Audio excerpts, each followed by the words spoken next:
अस्सलाम वालेकुम दोस्तों, उम्मीद है कि तुम सब ठीक ठाक होवोगे, खैरियत नाल होवोगे।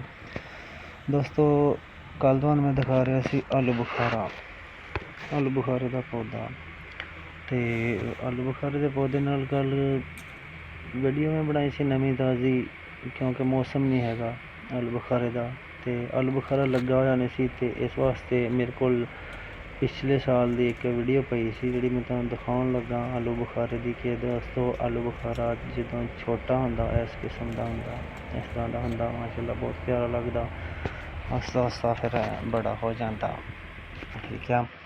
बाकी दोस्तों जे साढ़े वर्गे की किसी की कोई शै लग भी जाती, किसी बूटे होंदे इहो ਜਿਹੇ बांदर नहीं छड्डदे।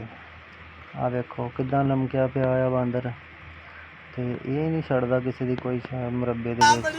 सारे लोग तंग पे ने, ਇਹਦਾ काम है कि किसी की कोई शै रहन देनी नहीं। बस जो किसी ने आना तोड़ के तो नस जाना। देखो इतों किसी लत्त बांध डालूगा, किदां छाला मारदा फिरदा। बस ये है कि इनू हुण समझाउण वाला कोई नहीं, ਇਹਦਾ सारी दोपहर काम ही नहीं रहिंदा, कदी ਉਹਦੇ बूटे ते कदी ਉਹਦੇ बूटे ते। तो हुण जामना की मौसम तो नहीं हैगी, फिर भी जामने के पौधे तो जोड़े पत्ते खांदा अज। आ देखो भावें डिग के सट ही लग जाए, छाल मार दी है।